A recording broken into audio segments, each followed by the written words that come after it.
প্রত্যাশিত পরিবর্তন এ দেশের বুকে আমাদেরকে দান করেছেন আলহামদুলিল্লাহ রাব্বিল আলামিন।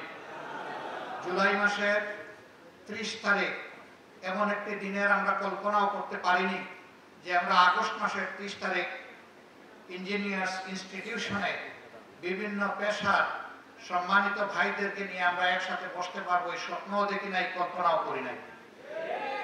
আল্লাহ তাআলা একান্ত মেহেরবানি করে জুলুমের রক্তপাত থেকে, যেই জুলুম এই জাতির ঘাড়ে বিগত 17 বছর ধারাবাহিকভাবে চাপিয়ে দেওয়া হয়েছিল, মঈনুদ্দিন ফখরুদ্দিন সাহেবের 2 বছর, যেটা ছিল আওয়ামী লীগের বাসায় তাদের আন্দোলনের ফসল, আর পরবর্তী তাদের সরাসরি 15.5 বছর।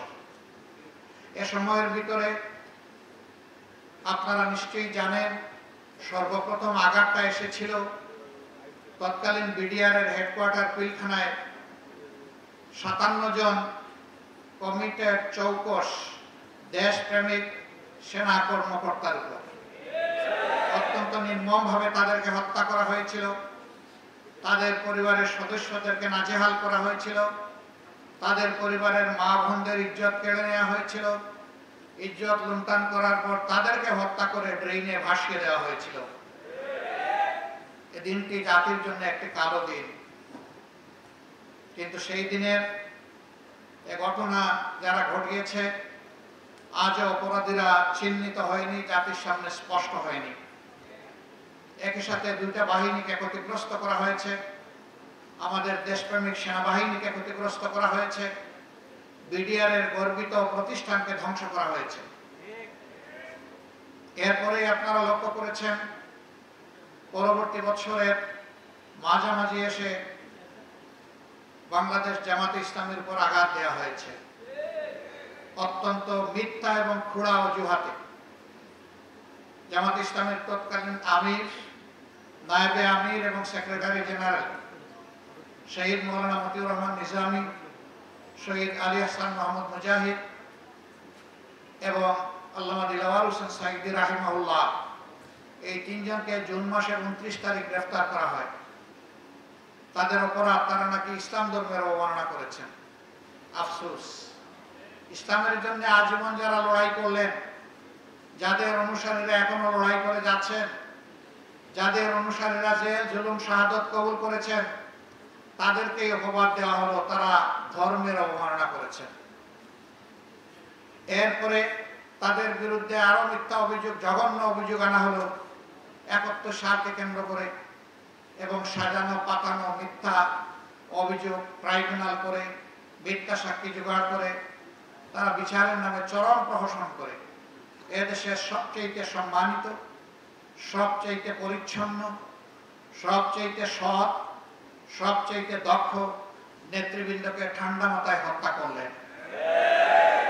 5 জনকে ফাঁসি দেওয়া হলো, 5 জন জেলের ভিতরে মর্মান্তিক ভাবে তাদেরকে দুকে দুকে মৃত্যুর দিকে ঠেলে দেওয়া হলো, আর একজন রেবের অশোভন আচরণের শিকার হয়ে হসপিটালে গিয়ে দুনিয়া থেকে বিদায় নিলেন। এক এক করে প্রিয় সংগঠন 11 জন শীর্ষ দায়িত্বশীলকে হারালো। তার পাশাপাশি তাদের রক্ত পান করেই তারা ক্ষান্ত হলো না, বরঞ্চ দেশের প্রত্যেকটি জনপদে আমাদের শত শত ভাই বোনকে হত্যা করা হলো। মহান মনিবের দরবারে দোয়া করি আল্লাহ তাআলা এই জুলুমের শিকার হয়ে দুনিয়া থেকে বিদায় নেওয়া আমাদের সব কয়টি কলিজার টুকরা ভাই বোনকে মুহাক্কিক শহীদ হিসাবে কবুল করুন।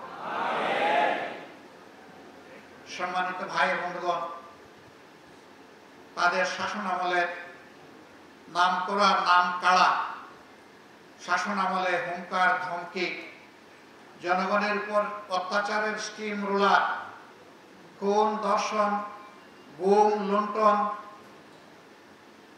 অপরাধ জগৎ তারা গড়ে তুলেছিলেন।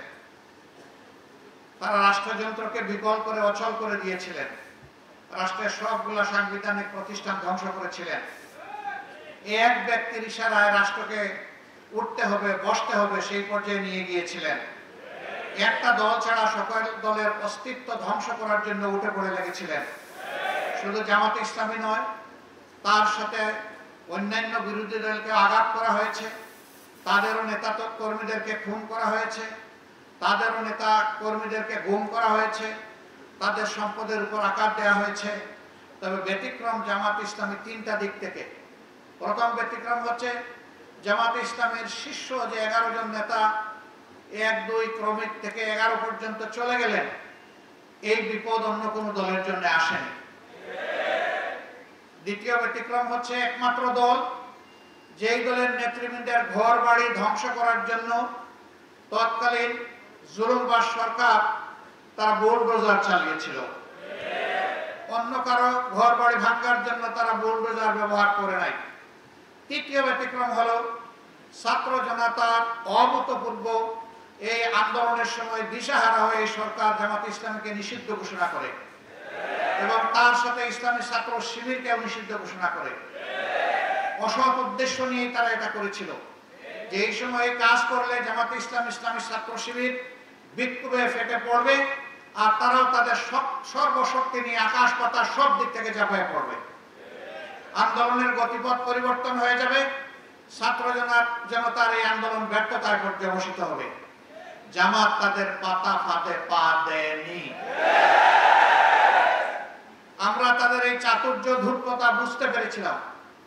আমরা আল্লাহ তাআলার কাছে আশ্রয় চেয়েছিলাম, আমরা আল্লাহ তাআলার কাছে তৌফিক চেয়েছিলাম।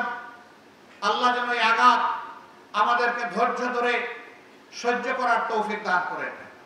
মহান রবের দরবারে শুকরিয়া আদায় করি যে কোথাও এত বড় আঘাত আসার পরে আমরা সামান্য একটা চিৎকারও দেইনি। আলহামদুলিল্লাহ, তাদের ষড়যন্ত্র ব্যর্থ হয়েছে। 26 দিনের মাথায় আমরা আবার আমাদের এই অধিকার ফিরে পেয়েছি। আল্লাহ তাআলা শুকরিয়া আদায় করি।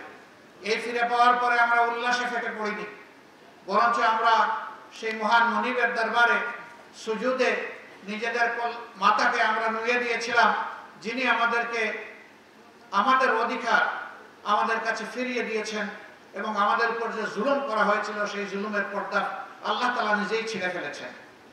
আমার সম্মানিত ভাইরা, এত ত্যাগ, এত রক্ত, এত জীবনের বিনিময়ে বাংলাদেশ যে দ্বিতীয় বা তৃতীয় স্বাধীনতা পেল, এই স্বাধীনতা আজকে বাংলাদেশের 18 কোটি মানুষের কাছে সেই সমস্ত শহীদ ভাই বোনদের আমানত যারা এই আন্দোলন সফল করতে গিয়ে দুনিয়া থেকে বিদায় নিয়েছেন, সেই সমস্ত ভাইদের আমানত যারা জালিমের গুলিতে 2 চোখ হারিয়ে তারা এখন অন্ধ হয়ে পড়েছেন, সেই সমস্ত ভাই বোনদের আমানত যারা লড়াই করতে গিয়ে তাদের হাত এবং পা হারিয়েছেন, তারা পঙ্গুত্ব বরণ করেছেন।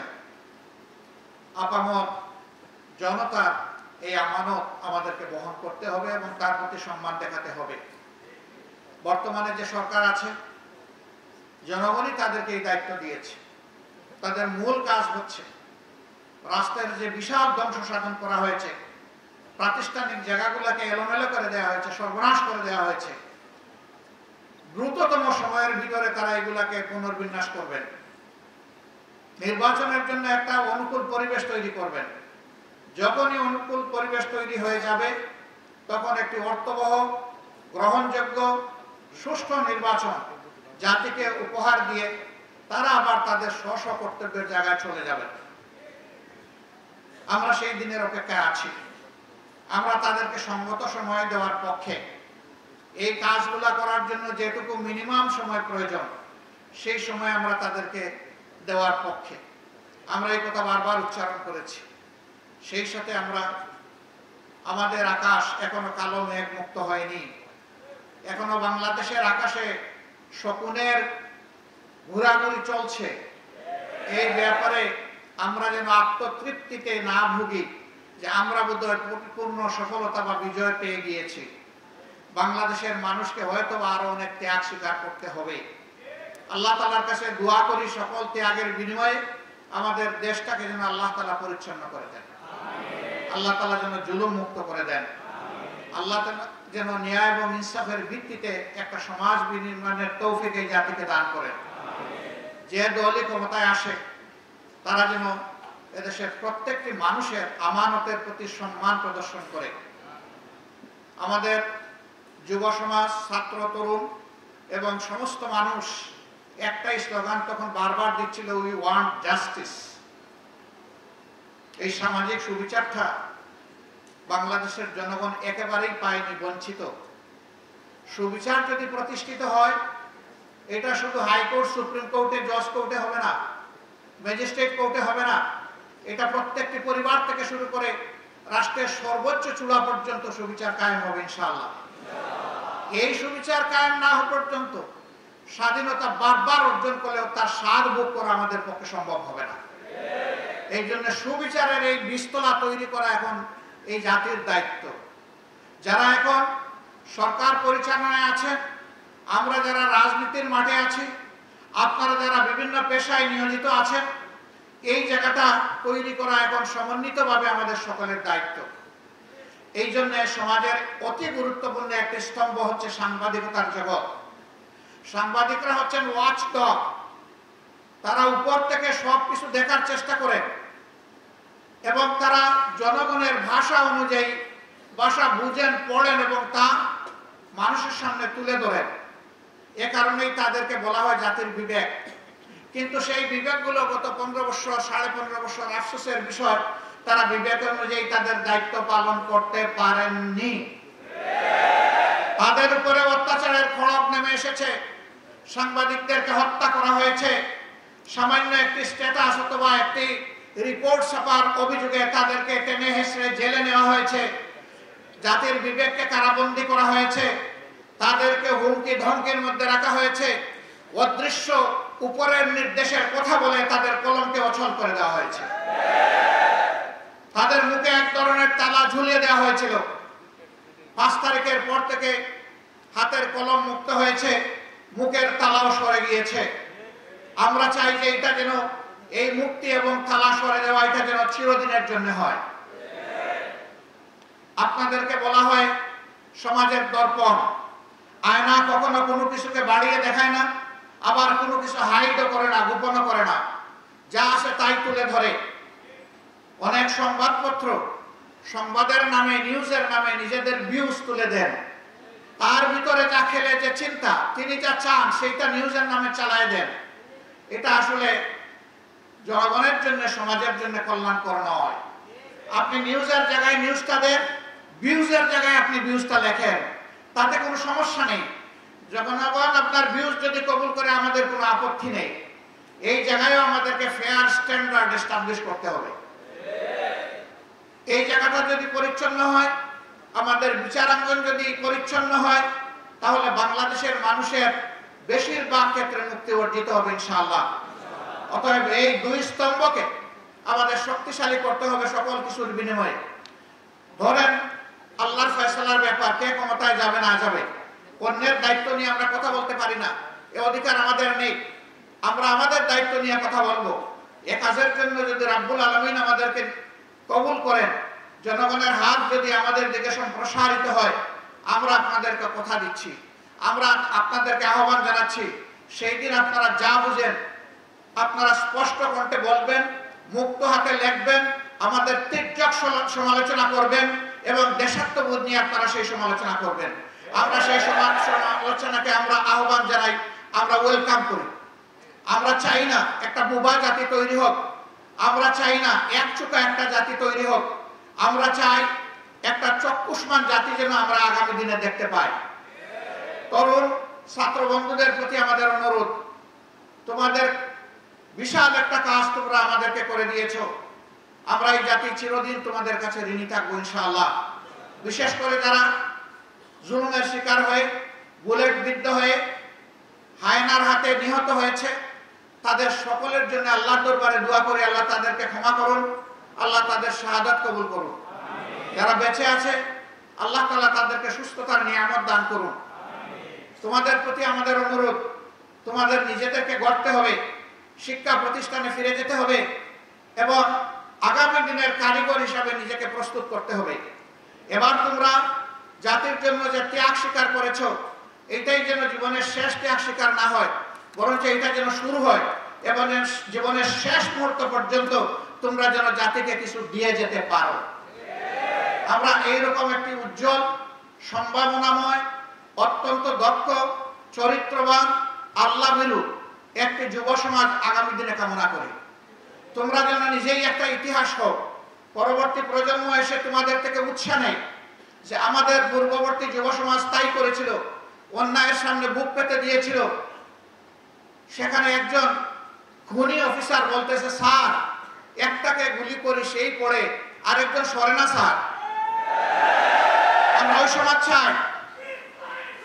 এটা নিয়ে যেন আগামীর তরুণরা গর্ব করতে পারে যে আমাদের আগের প্রজন্ম এটা করে গিয়েছে, এটাই আমাদের পথ। অন্যায়ের কাছে মাথা নত করব না, আমরা সমুন্নত রেখে অন্যায়ের প্রতিবাদ করব। প্রিয় সম্মানিত ভাইরা, যেহেতু আসরের সময় হয়ে গিয়েছে, এই জন্য আমি আমার কথা লম্বা করব না।